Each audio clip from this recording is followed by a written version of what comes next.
Isang bilyonaryo ang sanay maglakad mag-isa sa dilim para takasan ang sarili niyang buhay, pero isang gabi sa isang eskinita sa Angeles City, isang batang babae sa bangketa at isang lumang kwintas ang bumasag sa mundong akala niyang ikontrolado niya. Sa isang iglap, lahat ng alam ni Leon ay nag-iba. Si Leon Navarro, 27 anyos, bata pa, pero CEO na ng Navarro Innovations, tech company na hinahabol ng mga investor sa buong Asia. Sa papel, perpekto ang buhay niya. Mansyon, kotse, private jet, board meeting sa mga hotel, nga ang sahig ay mas makinis pa sa mukha ang karamihan. Pero sa totoong mundo, gabi-gabi siyang umuuwi sa kondo na sobrang tahimik, kung saan tanging tunog ng refrigerator at city lights ang kasama niya. Noong gabing iyon, galing siya sa isang mahabang meeting kung saan parehong mukha lang ang nakikita niya. Mga taong nguminingiti sa harap niya pero handang masaksakin siya sa likod kung bababa ang stocks. Paglabas niya ng building, imbes na sumakay sa driver, sinabi niya, "Uuna na ako, Mike. Kailangan kong maglakad." Nagtataka man, hindi na kumontra ang driver. Naglakad si Leon ng walang direksyon, bitbit ang bigat ng mga desisyon, shareholder, expectation, at pangalaan ng pamilyang Navarro sa balikat niya. Ang hangin sa gilid ng downtown Angeles ay malamig, pero may halo nga usok ng jeepney at amoying isaw sa kanto. Sa bawat hakbang niya sang madidilim nga eskinita, pakiramdam niya lumalayo siya sa pagiging Sir Leon at bumabalik sa pagiging simpleng binatang minsang nangarap lang magkaroon nga tahimik na buhay. Nang medyo malayo na siya sa main road, nga pansin niya ang isang eskinita na halos walang tao, tanging isang mahinang ilaw ng poste ang kumikislap sa dulo. Gusto na sana niya nga bumalik, pero may kakaibang liwanag sa gilid ng bangketa ang bumingwit sa atensyon niya. Hindi liwanag ng cellphone, hindi rin nga tindahan. Para siyang munting kislap na galing sa metal. Doon niya ito nakita. Isang batang babae, mga 5 taong gulang, payat, marumi ang tuhod at paa, nakaupo sa tabi nga dingding nga may bakas ng lumang graffiti. Naka-shirt siyang puti nga naging kulay abo sa dumi at maong nga punit ang laylayan. Nakayakap siya sa tuhod niya habang ang mga mata niya ay nakatingin sa kawalan, parang pagod nga sa mundo kahit bata pa. Sa leeg nga bata, may nakasabit nga isang lumang kwintas nga may maliit nga pendant nga hugis bilog, may luma ng ukit sa gitna. Nga pahinto si Leon. Hindi siya sigurado kung bakit, pero parang may humatak sa kanya papalapit. "Uy!" Mahinahon niyang tawag, parang natatakot nga baka biglang maglaho ang bata. "Okay ka lang?" Dahan-dahang tumingin ang bata sa kanya. Malalaki ang mata niya, singkit, punong-puno ng takot at gutom. Hindi ito yung tingin ng batang sanay sa kalye, kundi tingin ng batang bigla na lang itinapon sa mundong hindi niya kilala. "Anong pangalan mo?" Tanong ni Leon, bahagyang lumuhod sa harap niya para magpantay sila ng tingin. Walang sagot. Tanging paggalaw lang ng lalamunan ng bata, parang pilit nilulunok ang wala ng laman na sikmura. Napansin ni Leon ang panginginig ng balikat niya kahit hindi naman ganoon kalamig ang hangin. Nagbuntong hininga siya, kinuha ang wallet at hinawakan ang kamay ng bata para ilagay sa palad nito ang ilang salapi. Pero nang akmang didikit nga ang pera sa kamay ng bata, sa kanya napansin ng mas malinaw ang kwintas. Lumang chain, medyo kupas ang kulay, pero solid. Ang pendant, bilog na may ukit sa gitna. Parang letra, parang simbolo na kikilabutan kang makita kung hindi ka handa. Kakaiba ang hulma. Masyadong pamilyar, masyadong malapit, parang may kumalabog sa loob nga bungo ni Leon. Kinuha niya ang pera pabalik, hindi dahil nagdamot siya, kundi dahil bigla siyang natulala sa pendant. Sandali lang. Bulong niya, halos sa sarili. Pwede bang tingnan ko yung kwintas mo? Mahigpit ang kapit ng bata sa pendant para bang iyon lang ang natitirang mundo niya. Huwag mong kukunin, mahinang bulong ng bata, halos paos. Sabi ni Mama, huwag kong bibitawan to. Babalik siya. Napasinghap si Leon. May boses sa loob ng ulo niya na sumigaw ng, umalis ka na diyan? Pero mas malakas ang pakiramdam na hindi niya pwedeng talikuran ang batang to. Hindi ko kukunin, sagot niya ng malumanay. Promise, Leon ang pangalan ko. Ikaw. Ilang segundo pa bago sumagot ang bata, halos pabulong, Kiara. Napangiti ng bahagya si Leon, hindi dahil cute ang pangalan, kundi dahil ngayon hindi na siya estranghero sa batang ito. Kumain ka na ba, Kiara? Umiling ang bata. Kahapon pa po. At hindi na niya ipinagpatuloy. Ang sunod na tunog na narinig ni Leon ay ang mahabang ugong ng tiyan ng bata. Hindi na niya kayang balewalain iyon. Tinanggal niya ang coat niya, binalot pansamantala sa balikat ni Kiara at inabot ang kamay niya. Halika. Huwag kang matatakot. Hahanapan natin ang makakain tapos saka natin pag-usapan yang kwintas mo, okay? Sandaling nag-alinlangan si Kiara, pero sa huli dahan-dahan siyang kumapit sa kamay ng lalaki. Sa loob-loob niya, nagbabantay pa rin ang boses ng mama niya.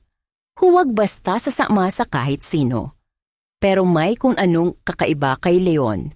Hindi katulad ng mga lalaking sumisigaw sa kalye, hindi katulad ng mga matang mapagsamantala. May pagod sa mukha niya, pero may lamig na parang kayang magpahinga ang puso niya kahit sandali lang. Dinala ni Leon si Kiara sa pinakamalapit na 24/7 karinderya sa gilid ng highway, yung tipong laging mamamay-ulam kahit 10 oras. Pag-upo nila, agad siyang umorder ng mainit na sopas, kanin at simpleng pritong na manok. Habang kumakain si Kiara, halatang ilang araw nang hindi nabubusog. Dahan-dahan mo na, parang takot nga baka biglang kunin sa kanya ang plato tapos unti-unting bumibilis hanggang sa halos lamunin na niya ang bawat subo. Nakatitig lang si Leon Hoy at sa bawat kagat ng bata may kumikirot sa dibdib niya. Ilang beses na ba siyang dumaan sa mga ganoong eksena na hindi niyang pinansin? Ilang bata na ba ang hindi niya nilingon dahil busy siya sa quarterly reports at investors call? Kiara, mahina niyang tanong ngang medyo bumagal na ang pagkain nga bata. San si Mama? Kumunot ang noo ni Kiara, kumapit mas lalo sa pendant.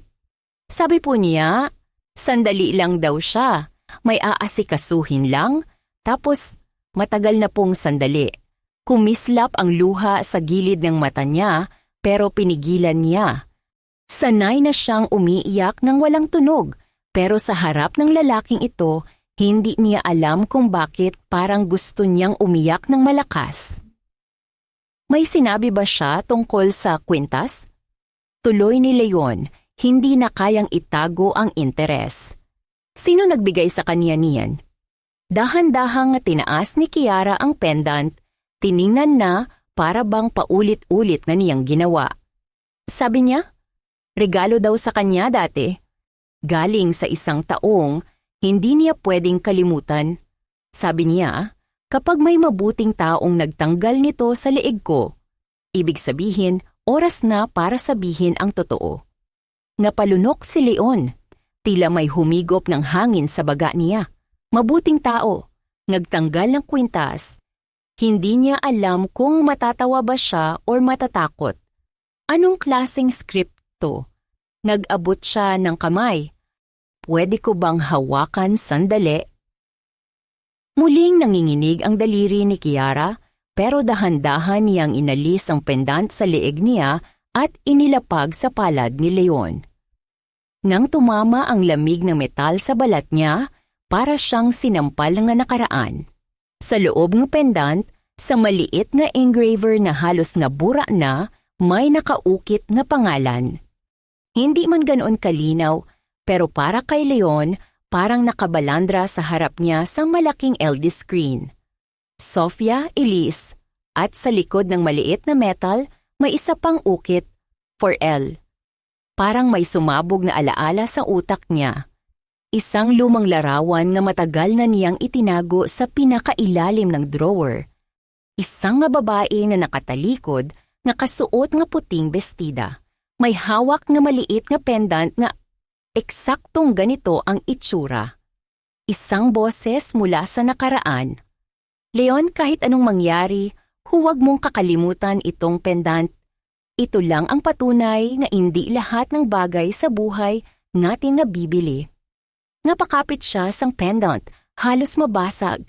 Imposible. Dapat matagal nang nawala to.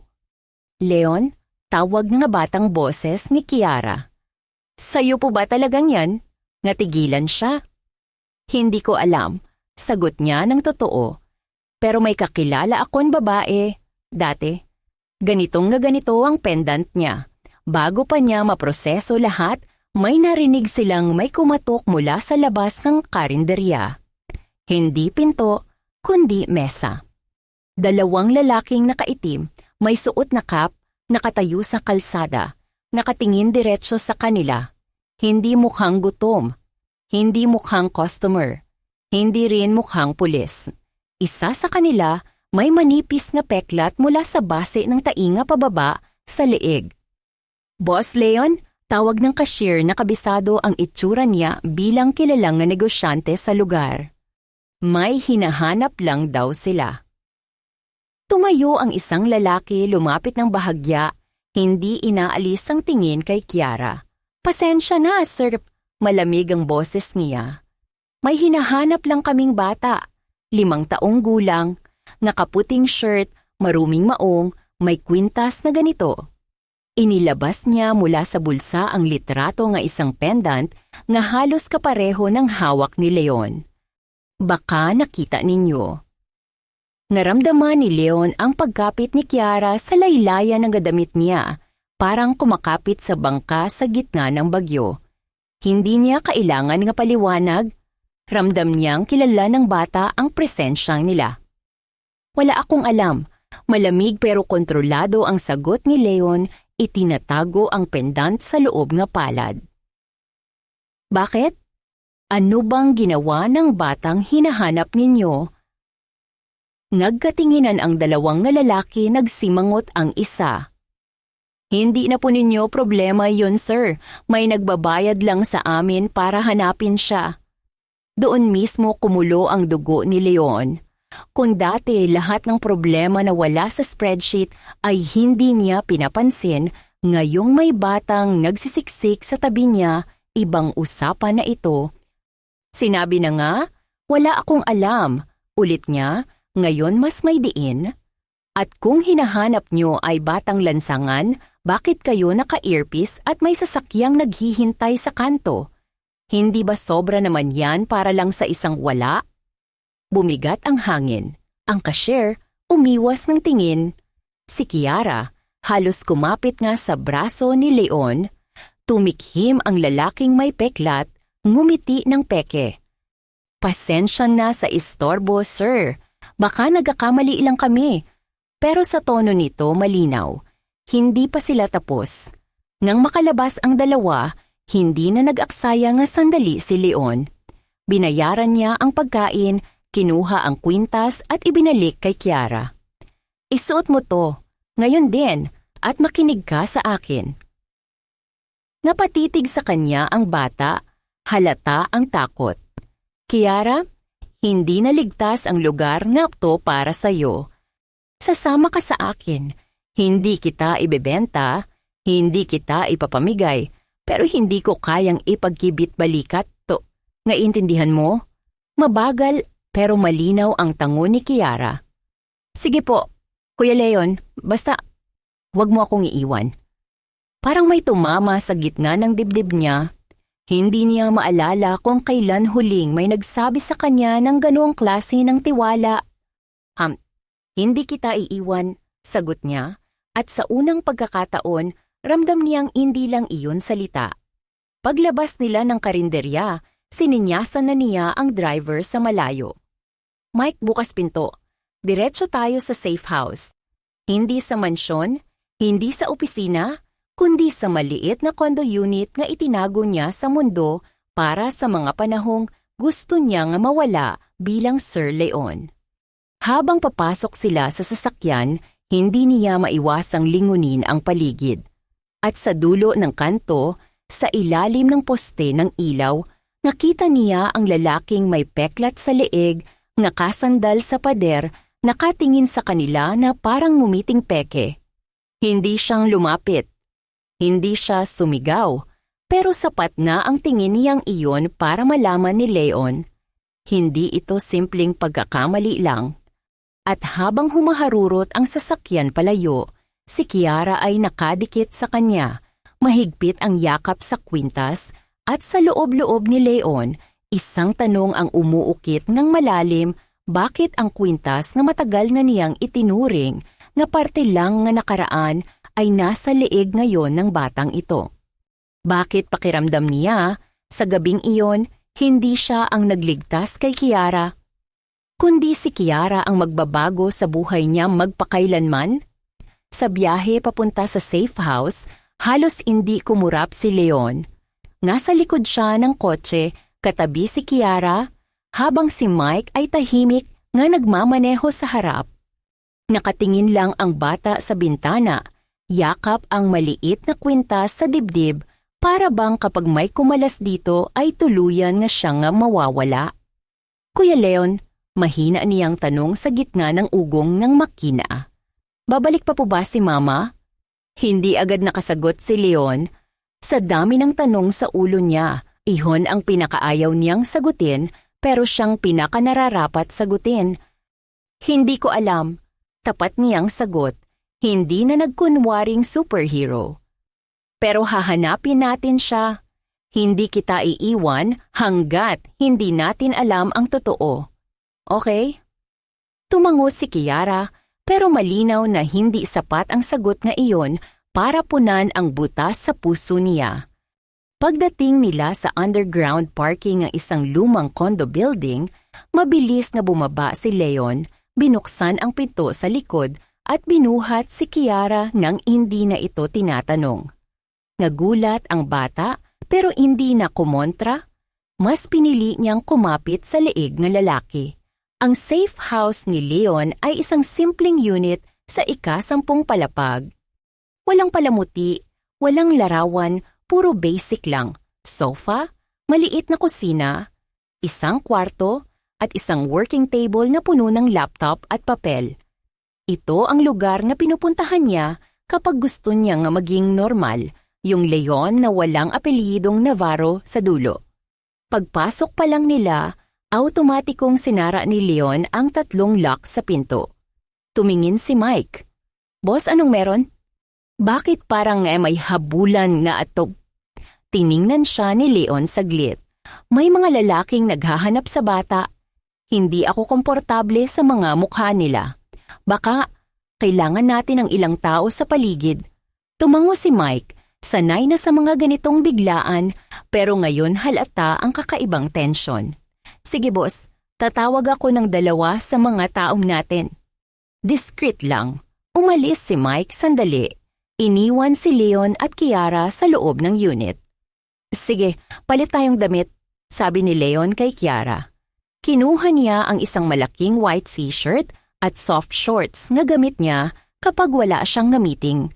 Siyempre, lumuwa ito sa bata, pero mas mabuti na iyon kaysa suot niya kanina nga punong-puno ng alikabok at mantsa. Matapos maligo at magpalit si Kiara, lumabas siyang may tuyong buhok, nakapusod ng simple at nakasabit pa rin ang kwintas sa leeg. Tinitigan siya ni Leon mula sa sofa. Sa unang pagkakataon, hindi na siya mukhang batang kalye. Mukha siyang batang dapat nga sa kindergarten, may bag at paper cut na gawa sa art class. Mas maganda ka pala pag malinis. Biro ni Leon, pilit binabasag ang bigat sa loob ng kwarto. Napatingin si Kiara sa kanya, bahagyang ngumiti. Kayo po, hindi pa naliligo.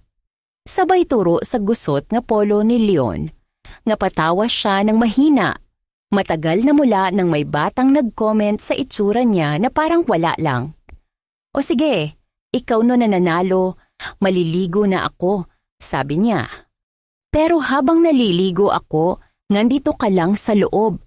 Huwag mong gabubuksan ang pinto kahit may kumatok, kahit sabihin nilang kakilala nila ako. Naiintindihan mo? Lumalim ang tingin ng bata pero tumango. Opo. Sa pelikula po masama lagi yung kumakatok ng malakas. Tama ka, sagot ni Leon. Sa totoong buhay din, kadalasan ganun. Pagkatapos maligo, naka-plain shirt at jogger pants nga si Leon, umupo siya sa harap ng mesa, binuksan ang laptop at inilabas ang pendant. Habang nagsisearch siya ng kahit anong lumang file or article tungkol sa pangalang Sofia Elise na may kinalaman sa Navarro, napansin niyang nakatulog na pala si Kiara sa sofa, yakap ang unan. Dahan-dahan siyang lumapit, tinakpan siya ng kumot at saglit na pinagmasdan ang mukha nito. May bakas pan nga dumi sa gilid ng tenga. May manipis nga peklat sa tuhod, pero sa gitna ng lahat, bata pa rin siya. 5 taon. 5 taon na dapat ang iniisip niya lang ay laruan, gatas at cartoons, hindi mga lalaking may peklat sa leeg at eskinita sa gabi. Bumalik si Leon sa laptop. Nag-type siya ng ilang keyword. Sofia Elise, pendant, Navarro, foundation, missing, kung ano-ano. Ilang lumang article ang lumabas. Isang picture nga charity event kung saan nakangiti siya sa gilid, katabi ang isang babaeng naka-backless nga dress, hawak ang mic, ipinakikilalang Sofia Elise Ramos, social worker at partner ng Navarro Foundation. Hindi niya napigilang mapahawak sa screen. Ikaw ba talaga matong bulong niya? Sa larawan, kitang-kita ang pendant sa leeg ng babae. Ganito, parehong pattern, parehong ukit. May sumabog na flashback sa utak niya. Gabing nag-away sila. Leon, hindi lahat ng tao kayang iligtas ng pera mo. Sigaw ni Sofia habang nakatingin sa kanya. Luhaang nagagalit. May mga batang hindi nabibili ang buhay. Kung hindi ka tutulong dahil gusto mo, huwag ka nang magpakita sa foundation ko. Hindi mo naiintindihan kung gaano kabigat ang hawak ko. Sagot niya noon, malamig. Hindi ako pwedeng basta kumilos para lang sang emosyon. Hindi ganun gumana ang mundo. Huling beses nga nilang nag-usap iyon. Kinabukasan, umalis si Sofia. Tumigil sang pakikipagpartner sa foundation at parang tuluyang nga naglaho sa radar niya. Nakakontrata pa rin ang mga proyekto nila pero siya mismo hindi na pinansin ang updates. Ngayon, heto ang pendant niya nga sa liig nga batang natagpuan niya sa eskinita. Hindi ito coincidence. Hindi pwedeng coincidence. Biglang nag-vibrate ang phone niya. Isang unknown number pero obvious nga galing sa loob ng kumpanya. Sinagot niya, pabigat ang loob. Leon, boses ng sao niya, si Franco. May nagtanong-tanong nga dito sa lobby, mga lalaki, hindi naka-uniform pero halatang hindi rin clients. Nagpapakilala araw nga private investigators. Nagpapakita nga picture nga isang bata. Mukhang may alam sila tungkol sa'yo. Tumayo si Leon nga patingin kay Kiara nga mahimbing pa rin ang tulog. Sabihin mo wala akong alam. At Franco, saglit siyang tumigil, kinain ng pride. Kung may lalaking may peklat sa leeg, iwasan mo. Huwag mo silang padidikitan sa kahit anong file natin. Leon, ano bang pinapasok mo? Seryosong tanong ni Franco. May problema ba tayo? Napatingin siya sa pendant na nasa tabi ng laptop. Oo, pero hindi ito tungkol sa stocks. May bata akong kailangang protektahan. Hindi na kumontra si Franco. Sige, basta kung kakailanganin mo ng tao, sabihan mo lang ako kahit hindi mo'y paliwanag lahat. Pagkababa niya ng tawag, ilang segundo lang ang nakalipas nang marinig niya ang mahinang nga kaluskos sa labas ng pinto. Hindi katok, hindi yabag, parang may kumakamot ng dahan-dahan sa bakal. Napakagat siya ng alabi lumapit sa peephole. Wala. Pero hindi iyon nakapagpatahimik sa kanya. Kilala niya ang pakiramdamang may matang nakatingin sa likod mo. Matagal na niya iyong kasama sa mundo ng negosyo. Ngayon mas matalim pa. Bumalik siya sa loob, sinigurong nakalak ang sliding window, saka muling naupo. Pagdating ng madaling araw, halos hindi siya nakatulog. Si Kiara, ilang beses nagising, umiiyak ng mahina, paulit-ulit na bulong ang, "Mama, huwag mo akong iwan." Sa tuwing ganun, lumalapit si Leon, umuupo sa tabi at hinahaplos ang buhok ng bata hanggang kumalma ito. Hindi niya maintindihan kung paano, pero sa bawat beses nga inaalo niya si Kiara, parang may parte ng sarili niyang kalungkutan ang nababawasan. Kinabukasan, bandang 10:00 ng umaga, nagising si Kiara na medyo mas maaliwalas ang mukha. "Kuya Leon, totoong sayo po ba yung lugar?" Tanong niya habang nakatingin sa kisame. "Oo," sagot ni Leon. "Dito ako tumatakas pag sawa na akong tawaging sir ng mga tao." "Sir?" Ngatawang mahina ang bata. "Parang teacher." "Mas masungit pa minsan," sagot niya sabay kindat. "Gutom ka na ba?" Tumango si Kiara, biglang naging mas normal ang tono. Nagluto si Leon ang simpleng itlog, hotdog at sinangag. Habang kumakain sila sa maliit na dining table, pinagmamasdan niya kung paano unti-unting napapalitan ng kulay ang pisngi ng bata. Hindi na kasing putla kagabi. "Kiara," panimula niya, "kailangan kong malaman lahat ng naaalala mo kay mama mo, lalo na tungkol sa kwintas. Hindi para sa akin, kundi para protektahan ka." Kumunot ang noo nga bata, pero nag-isip. "Si mama po, ang pangalan niya Lea. Sabi niya dati, nagtrabaho daw siya sa isang malaking building nga puro mayayaman. Pero hindi na raw siya bumabalik doon kasi may nangyari daw nga hindi niya kayang ikwento sa akin." Kumatok ang puso ni Leon. "Anong klaseng nangyari?" "Hindi ko po alam. Pero minsan, narinig ko siya, umiiyak habang hawak ang kwintas. Sabi niya, hindi ko dapat pinaniwalaan ang pangako nila. Pero kahit ano pang gawin nila, hindi ko ipapamigay ito." Napayuko si Kiara, pinaglalaruan ang tinidor. Tapos isang gabi, may kumatok sa bahay namin, malakas. Napatingin si mama sa bintana, tas bigla niya akong nganiyakap. Kinabukasan na po kami nga sa kalye. Sabi niya, mas ligtas daw sa maraming tao kaysa sa nakatira kami sa iisang address. Humigpit ang panga ni Leon. May mga tao nga may hawak sa panganib, hindi pera, impormasyon, lihim. At posibleng hawak iyon ni Lea. May sinabi ba siya kung sino ang may gusto sa kwintas? Tanong niya, "Wala po. Pero tuwing nakikita niya sa TV yung logo ng kumpanya ninyo," sabay turo Kiara sa cellphone ni Leon nga nakalapag sa mesa, nga ang wallpaper ay logo ng Navarro Innovations. Tumitigil siya sandali. Tapos sasabihin niya, "Kaahwabis kagihino.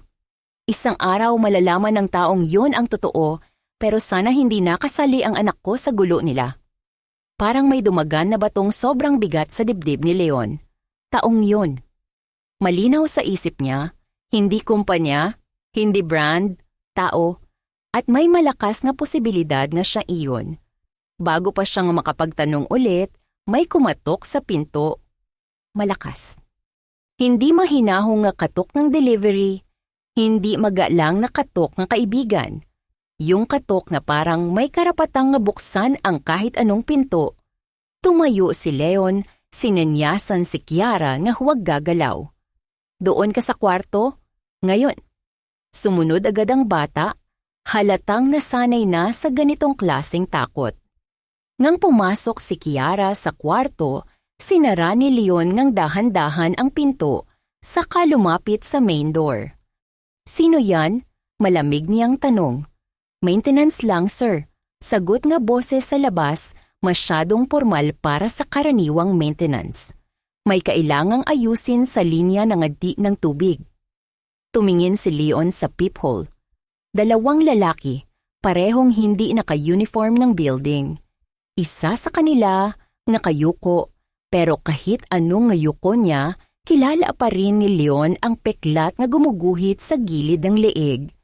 Ngan lamig ang kamay ni Leon, pero hindi na siya ang dating lalaking tatakbo lang pabalik sa opisina at ipapakiusap sang ibang tao ang problema. Wala akong nire-report na sira, sagot niya. Bumaba muna kayo sang admin office. Kung sila ang magpadala sa inyo, saka kayo bumalik. Sandaling katahimikan, tapos isang mariing sipa ang dumagundong sa pinto, halos ngarsak ang lock. Umurong si Leon ng isang hakbang, hinabol ang hininga. Hindi siya sanay sa ganitong klaseng laban, sanay siya sa boardroom war, hindi physical. Pero ngayong may batang nasa loob ng kwarto na umaasa sa kanya, wala siyang balak umatras. Pangatlong sipa, may kumalabog sa doorknob. Naririnig na niya ang paghila ng metal. Leon Navarro! Sigaw nga boses sa labas. Alam naming nandyan ka. Hindi ikaw ang pakay namin, pero kapag hindi mo ibinigay sa amin ang bata, parehong mawawala sa mundong to ang katahimikan ninyong dalawa. Napahawak si Leon sang pinakamalapit na gamit, isang mabigat na flower vase. Kung tutuusin, nakakatawang isipin, bilyonaryong may shares sa 5 kumpanya, ngayon hawak na sandata ay paso, pero wala na siyang oras matawa. Hulhuing buwaling beses ko na nga to sasabihin, sigaw ng nga lalaki. Buksan mo ang pinto, ibigay mo sa amin ang bata nga may kwintas at lalabas ka dito na humihinga pa. Imbis nga sumagot, huminga ng malalim si Leon, pumwesto sa gilid ng pinto at sa sandaling narinig niyang sumabog ang lock at bumukas ngang bahagya ang door frame. Buong lakas niyang inihampas ang flower vase sa unang braso at balikat nga pumasok. Sigaw sa sabay kaluskos ng nabasag na baso. Napasigaw ang lalaki na paatras. Sinipa ni Leon ang pinto pabalik, tumama sa mukha ng isa pa. Sa gitna ng ingay nga ninag niya ang peklat sa leeg. Ito na mismo. Hindi na ito stalker lang. Ito na ang boses mula kagabi mula sa karinderya. Nagsimula ang sagupaan sa loob ng makipot na hallway. Wala siyang training sa suntukan, pero may isa siyang lamang. Hindi pera, hindi pangalan, kundi takot na baka may mangyaring masama kay Kiara. At minsan, ang taong may pinoprotektahan ay mas delikado kaysa sa taong may hawak na baril. Habang nag-iingay ang hall, habang humahampas ang kamao niya, habang may tumatama ring suntok sa sikmura at panga niya, isa lang ang sigaw ng isip niya. Hindi nila makukuha ang bata. Hindi nila makukuha ang kwintas. Hindi nila makukuha ang tanging koneksyon ko sa babaeng iniwan ko dati. At sa pinakagitna ng gulong iyon, sa bastang hallway ng lumang kondo, hindi pa niya alam na ang laban na iyon ay simula pa lang. Dahil ang kwintas na hawak ni Kiara ay hindi lang piraso ng nakaraan, kundi susi sa isang lihim na kaya pa lang yumanig hindi lang sa puso niya, kundi sa buong pangalan ng Navarro.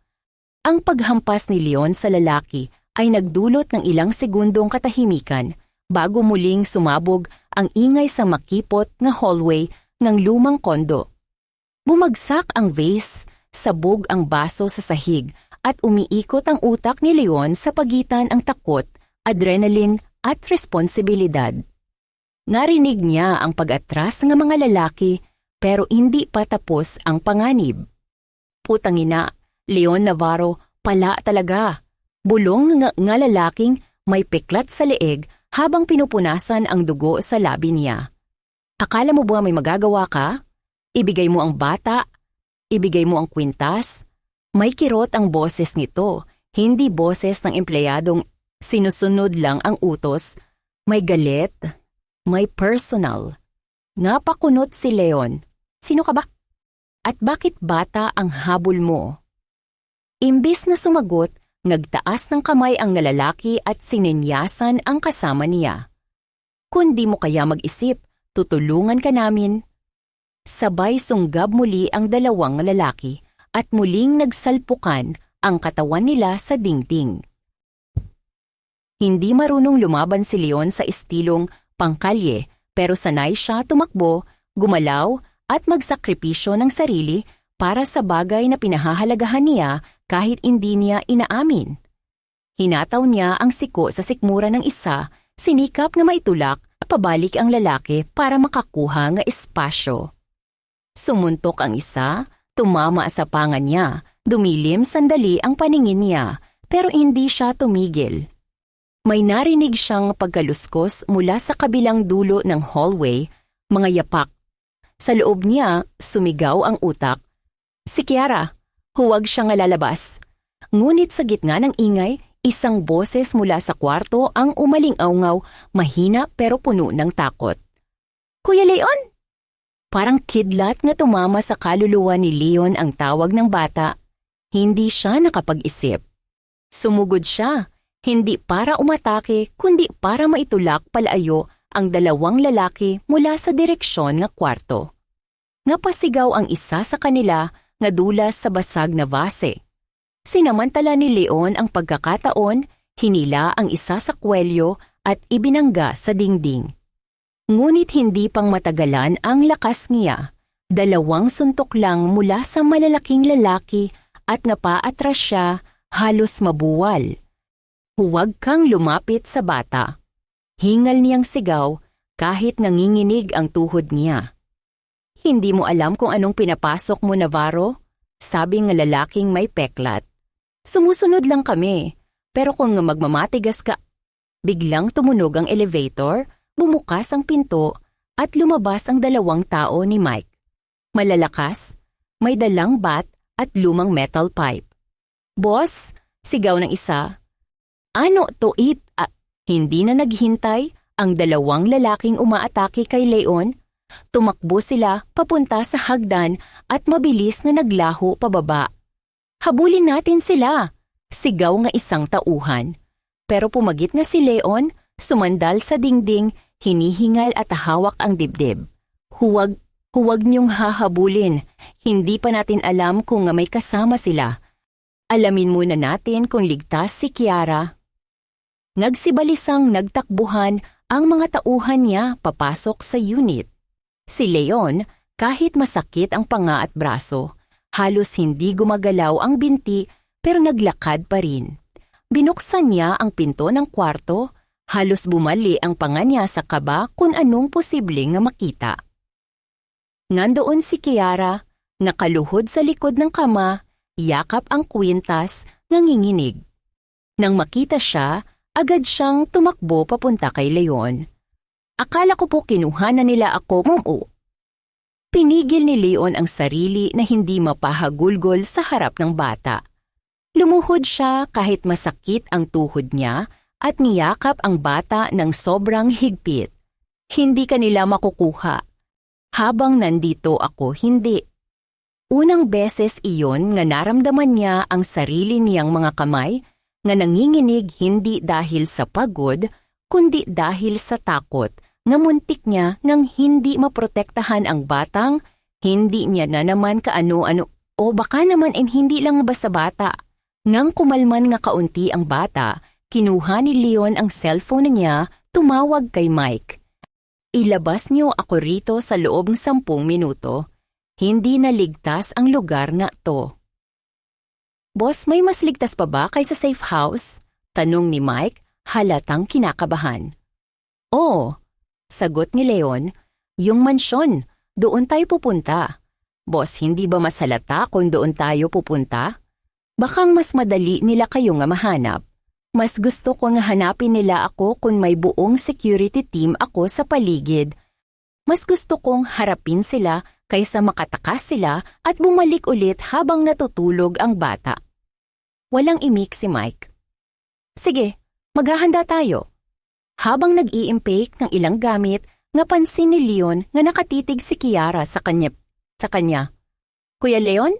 Sabi niya, bakit po tayo hinahanap ng mga lalaking yon? Ngatigilan siya. Hindi niya alam kung ilang porsyento ng katotohanan ang dapat sabihin sa isang batang 5 taon. Pero hindi niya rin kaya nga magsinungaling. May hinahanap silang bagay, Kiara? Sagot niya. At sa tingin nila, nga sa'yo ang mahalagang bagay na iyon. Tumingin si Kiara sa kwintas na nakasabit sa leeg niya. Ito? Tumango si Leon. Oo. At kailangan nating malaman kung nga bakit. Kapag nalaman po natin, ihihinto nila ang paghahanap sa atin? Tanong niya, inosente ang tono. Umiling si Leon. Hindi ko alam. Pero sigurado ako sa isang bagay, hindi ka nila makukuha. Hindi muli. Mabilis ang naging paglabas nila sa building. Nandoon ang 2 sasakyan nga seguridad, tinted, bulletproof, naka-idle, handang umarangkada. Si Leon at Kiara ay inihatid agad sa likuran habang ang mga tauhan niya ay tumingin-tingin sa paligid, nakabulsa ang kamay pero halatang hawak ang anumang armas na itinatago nila. Nang nasa loob na sila ng sasakyan, saka pa lang nakahinga ng malalim si Leon.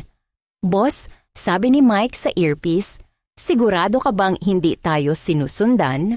Wala akong nakitang kotse, sagot ng isa sa convoy. Pero hindi ibig sabihin walang nakamasid. Nakatingin lang si Leon sa bintana. Ang kamay niya, hindi niya namalayang gumagalaw patungo sa kamay ni Kiara.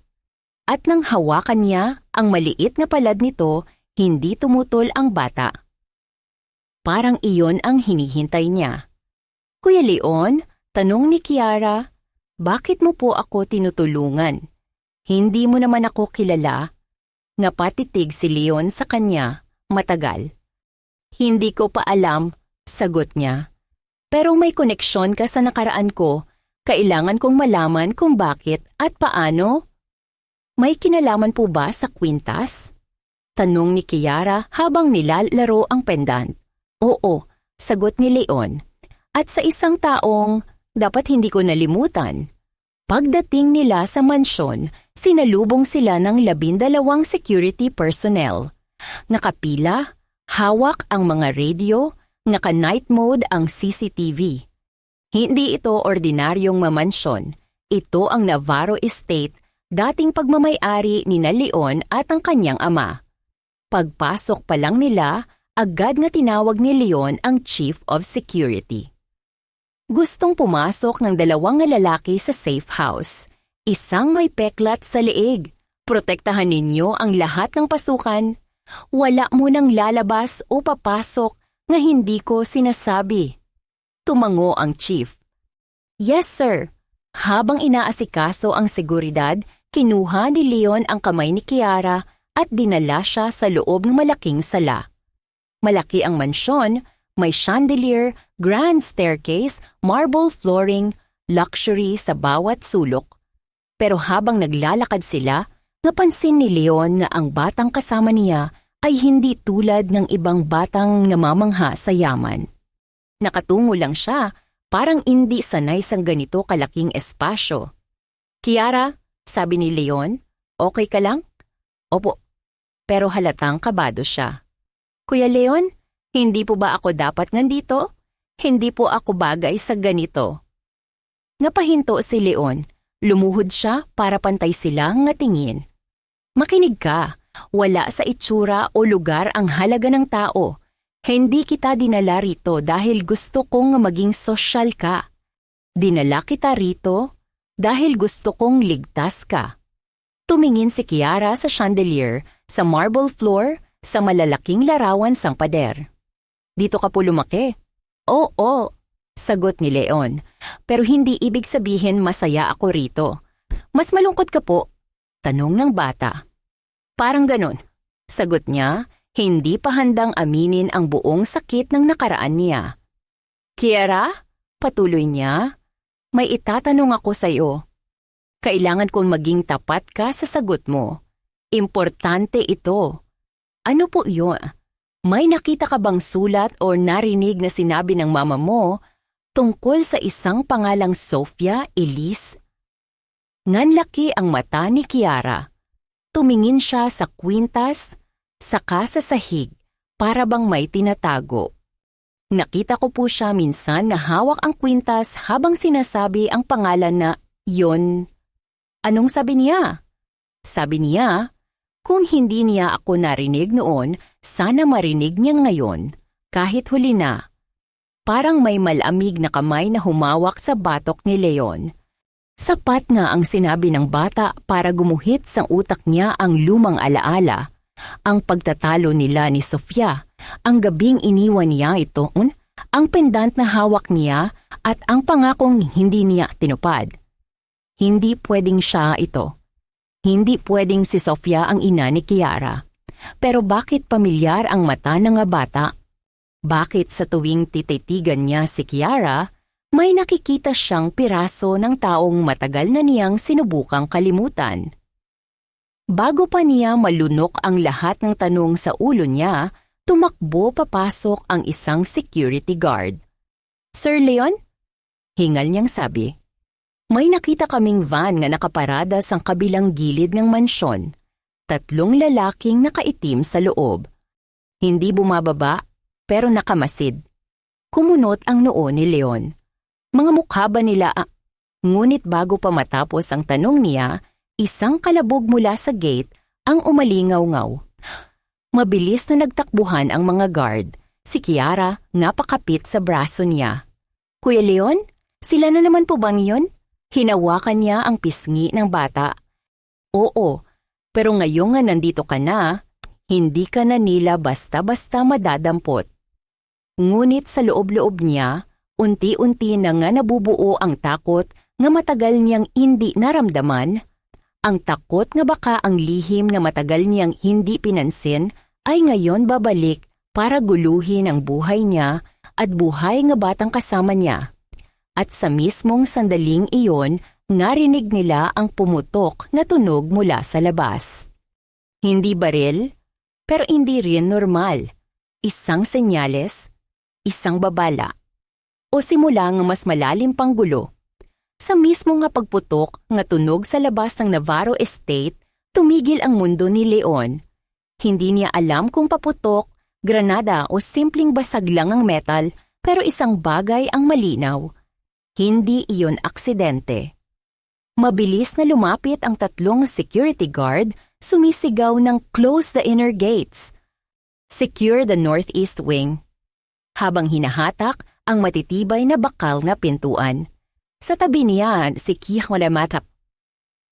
Kiara ay napakapit ng sobrang higpit, nanginginig ang kamay at ramdam ni Leon ang bilis ng tibok ng puso nito laban sa braso niya. Kuya Leon? Ayoko na po silang makita, bulong ng bata, halos hindi lumalabas ang boses. Lumuhod si Leon para pantay silang tingin, hinawakan niya ang magkabilang pisngi ni Kiara, pinilit maging kalmado kahit ramdam niya ang pagsabog ng adrenaline sa sariling katawan. Makinig ka, sabi niya, mababa at matatag, wala kang kasalanan at hindi ka nila makukuha. Hindi habang buhay ako. Nagpatuloy ang kaguluhan sa labas. Sigawan, takbo nga mabibigat nga bota, at ingay nga bakal na bumabangga sa gate. Mula sa earpiece, narinig ni Leon ang boses ni Mike. Boss, may bumangga sa outer gate, isang van. Hindi pa sila bumababa, pero mukhang sinusubukan nilang sirain ang lock. Huwag niyong bubuksan ang main gate, sigaw ni Leon pabalik. I activate ang level 3 lockdown. Sarhan lahat ng side entrances at 2 sa inyo, bantayan ang east corridor. Huwag niyong hahayaang lumapit sila sa loob. Yes, boss. Boses ni Mike. Hinablot ni Leon ang maliit na remote sa bulsa niya, isang old system ng mansyon na ginawa ng ama niya noong bata pa siya, ang gamit nila kapag may panganib. Isang pindot, tumunog ang mataas na alarma sa loob at unti-unting bumaba ang mga reinforced steel shutters sa bintana. Halos mapasigaw si Kiara, pero hinawakan agad ni Leon ang kamay niya. Okay lang. Protection yan. Pero kahit sinabi niya iyon, ramdam niya sang dibdib niya ang bigat ng isang pangamba na hindi niya maipaliwanag. Ang parehong pangambang naramdaman niya noong gabing huling nakita niya si Sofia Elise nga umiiyak sa ilalim ng ulan 5 taon na ang nakalipas. Kuya Leon, mahina ngunit malinaw ang tanong ng bata. Bakit po nila gustong kunin ang kwintas ko? Hindi ko naman po sila kilala. Huminga ng malalim si Leon. Hindi ikaw ang habol nila.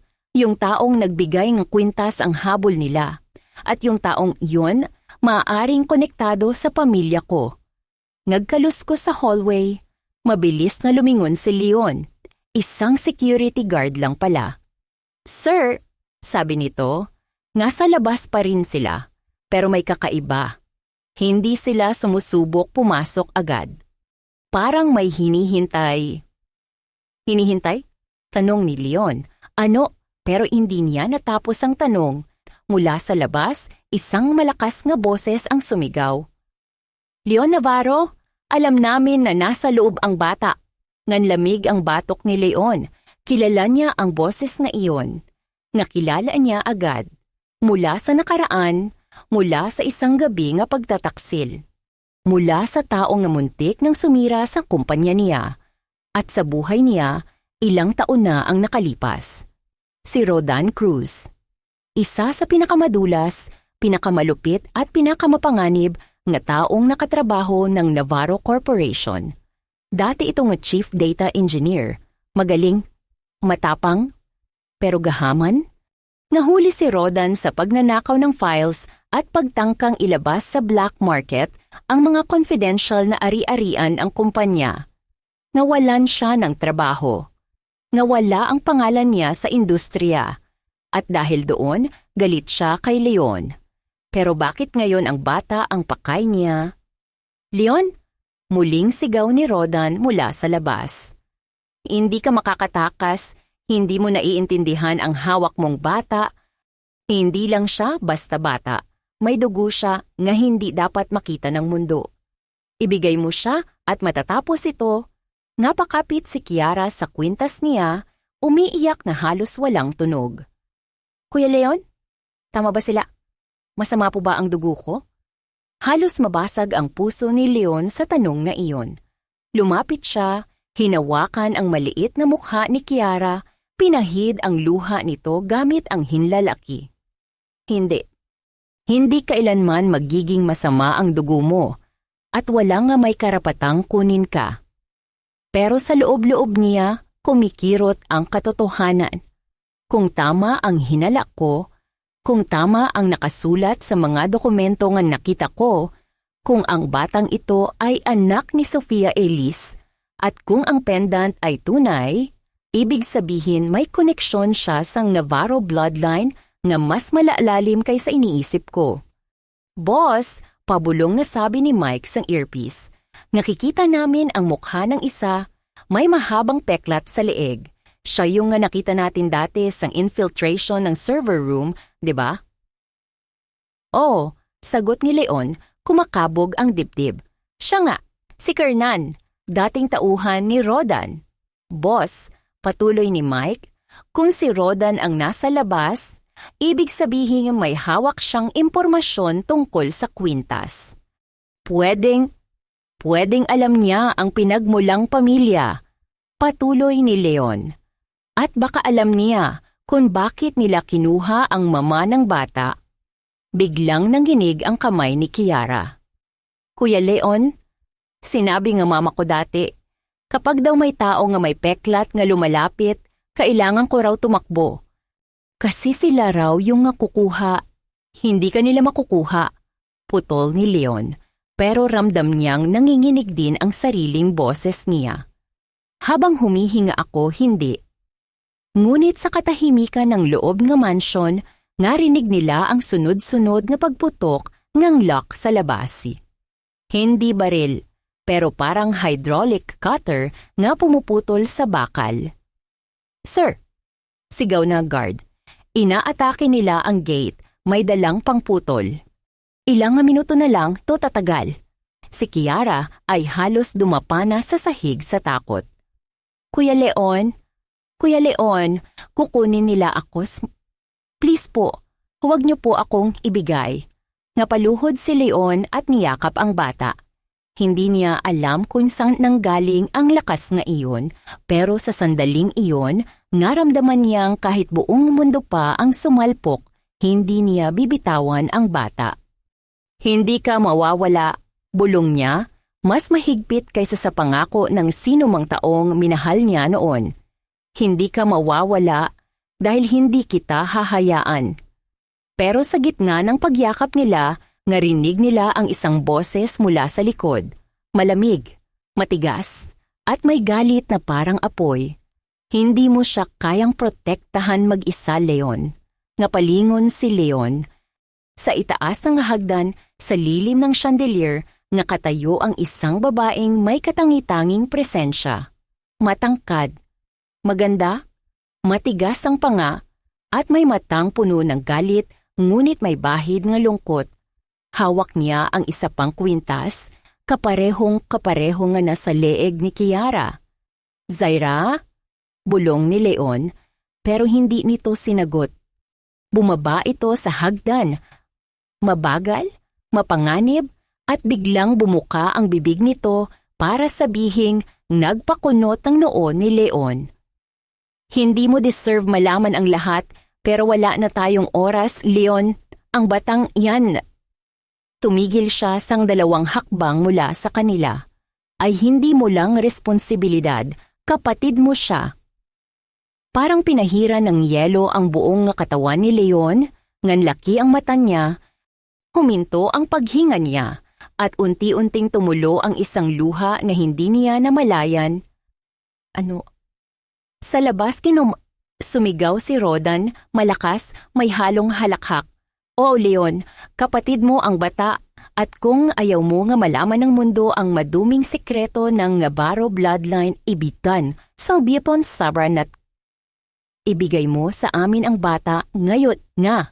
Si Kiara, nanginginig, tiningnan si Leon, may luha sa mata. "Kuya, kapatid mo po ako?" Hindi makasagot si Leon, hindi agad kaya. Hindi pa napoproseso ng utak niya ang bigat ng impormasyong iyon. Pero isang sagot ang lumalabas mula sa puso niya, kahit hindi pa niya alam ang buong kwento. Kahit hindi niya pa naaalala ang lahat. Kahit hindi pa buo ang koneksyon. Tiningnan niya si Kiara, hinawakan ang pisngi nito, at sa gitna ng ingay, takot at kaguluhan sa labas, sinabi niya ang pinakamalinaw na katotohanang naramdaman niya sa buong buhay niya. "Kung kapatid kita," lumunok siya, nanginginig. "Hinding-hindi kita ibibigay." At sa sandaling iyon sabay sumabog ang outer gate. Sa pagsabog ng outer gate, halos gumalaw ang buong lupa sa ilalim ng Navarro Estate. Tumilapon ang alikabok at sementong piraso, at sa gitna ng usok, lumitaw ang 3 anino. Si Rodan, si Kernan na may peklat sa leeg, at isa pang lalaking hindi kilala pero halatang sanay sa armas at galaw. Ang mga guard ng mansyon ay agad pumorma, ngakaabang, nakatutok ang mga bilisang mata sang kung sinong unang gagalaw. Sa loob ng mansyon, mabilis na hinila ni Leon si Kiara sa likod niya. Habang si Zaira ay tumayo sa kaliwang gilid, hawak ang kwintas na parang susi sa isang lihim na bumabagabag sa pamilya nila sa loob ng maraming taon. Tumunog ang earpiece ni Leon. "Boss, papasok sila ngang buong puwersa. Ilang minuto lang o bago nila maabot ang main door." Hindi sumagot si Leon. Ramdam niya ang bilis ng hinga ni Kiara sa likod niya. Tinignan niya ang bata. Hindi na ang batang takot na takot, kagaya ng unang gabi. Ngayon may tapang kahit nanginginig pa rin ang labi nito. Kuya Leon, bulong ni Kiara, kapag po sinaktan kanila, paano po ako? Parang tinamaan ng kutsilyo ang puso ni Leon. Hindi ako mawawala, sagot niya ng hindi nag-aalinlangan. At hindi ka mawawala sa akin. Sa labas sumigaw si Rodan, boses niya ay may halong galit at tagumpay. Leon, hindi mo kami mapipigilan. Ang batang yan ay hindi mo pag-aari. Dugo iyan nga Navarro, pero hindi kayo may karapatan. Ang may hawak sa kaniya ay ang may hawak sa sekreto ng inyong pamilya. Ano ba talagang gusto mo, Rodan? Sigaw pabalik ni Leon. Kwintas lang ba ang habol mo o ang bata? Tumawa si Rodan, malakas, parang baliw. Hindi mo pa rin nakukuha ang kwintas at ang bata ay iisa. Ang lihim ay nasa dugo ng batang anyan.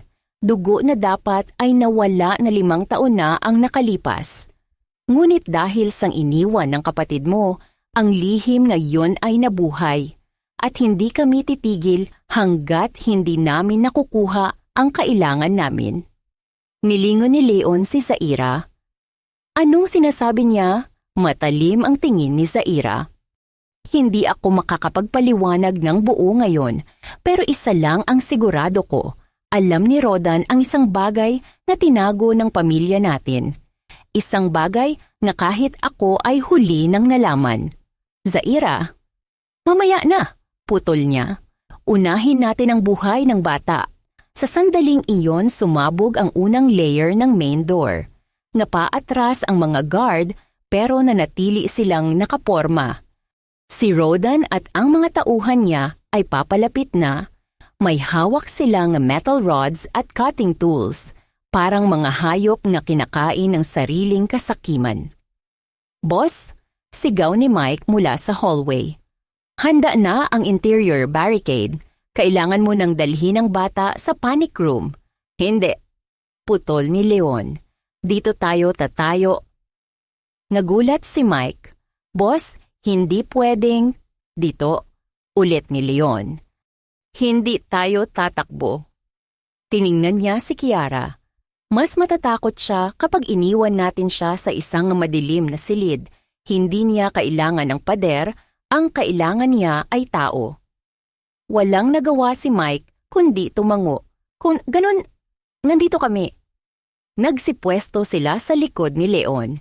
Si Zaira naman ay lumapit kay Kiara, lumuhod at marahang hinawakan ang balikat nito. Natatakot ka ba? Tanong niya. Umiling si Kiara pero halatang nagsisinungaling. Hindi po, basta nandyan si Kuya Leon. Ngapangiti nga kaunti si Zaira. Matapang ka, katulad ng mama mo. Ngan laki ang mata ng bata. Kilala niyo po ba ang mama ko? Hindi sumagot si Zaira, pero umapaw ang emosyon sa mukha niya. Sapat nga para maintindihan ni Leon, may alam siya tungkol kay Sofia.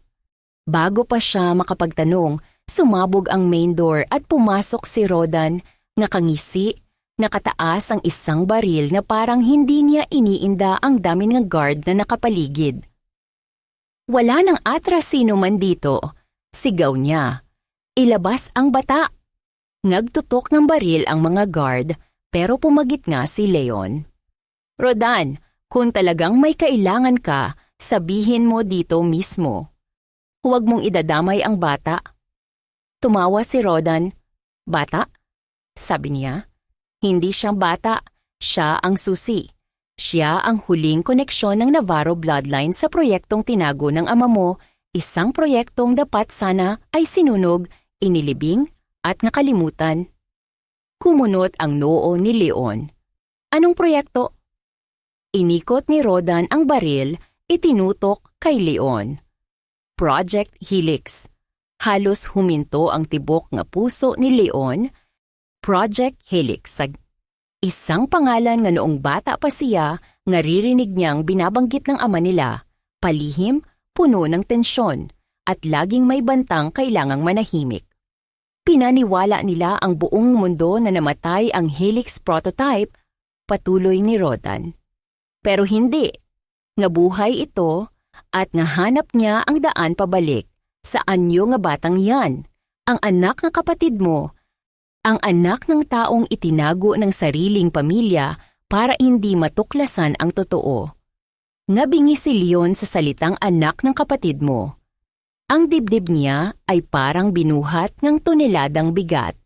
Sofia, ang kapatid ko, at ang batang ito, naramdaman niyang humigpit ang hawak ni Kiara sa kamay niya. Kuya, tama po ba sila? Hindi siya makasagot, pero may isang taong sumagot para sa kanya. Oo, sabi ni Zaira, tumayo, lumapit sa harap ng lahat, hawak ang kwintas na kasing edad nga ng lihim. Si Kiara, ang anak ni Sofia Elisa Navarro, ang tunay na tagapagmana ngang pinagtagni-tagning proyekto ng pamilya. At ikaw, Rodan, wala kang karapatan kahit hawakan man lang ang pangalan niya.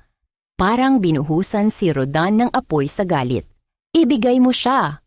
Hindi mo alam ang kapangyarihang hawak niya. Hindi siya kapangyarihan, sigaw ni Leon. Tao siya, bata siya, bata.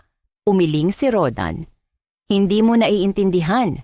May hawak siyang impormasyon sa DNA na kayang sumira sa anumang pamilya, pati na sa Navarro. Tinaas ni Rodan ang baril. Kung hindi mo siya ibibigay, ako ang kukuha sa kanya. Pero bago pa siya makaputok, narinig nila ang isang mahinang tinig sa mismo nga gitna nila. Ayoko po, sabi ni Kiara, nanginginig pero matapang. Lahat sila napalingon. Si Kiara ay nakatayo. Hindi na nakatago sa likod ni Leon. Hindi na nakaluhod o nakayakap sa kwintas. Hindi niyo po ako pwedeng kunin, sabi niya, luhaan pero buo ang boses. Kasi may pamilya na po ako. At hinawakan niya ang kamay ni Leon. Napatigil si Rodan. Sa unang pagkakataon, nanghina ang tikas niya. Kung ganon, bulong niya, wala nang pakinabang. Itinaas niya ang baril, sabay-sabay na umarangkada ang lahat. Sumugod si Kernan kay Leon, pero sinalubong siya ni Mike. Ang mga guard ay nagsilabasan mula sa gilid. Tumalon si Zaira para harangan si Kiara. Si Leon naman ay sumugod direkta kay Rodan, itinaas ang braso para itulak ang direksyon nga putok. Pumutok ang baril. Umaliingaw-ngaw ang tunog sa buo nga mansyon. Napatigil ang lahat, unti-unting bumaba ang kamay ni Leon, nanginginig.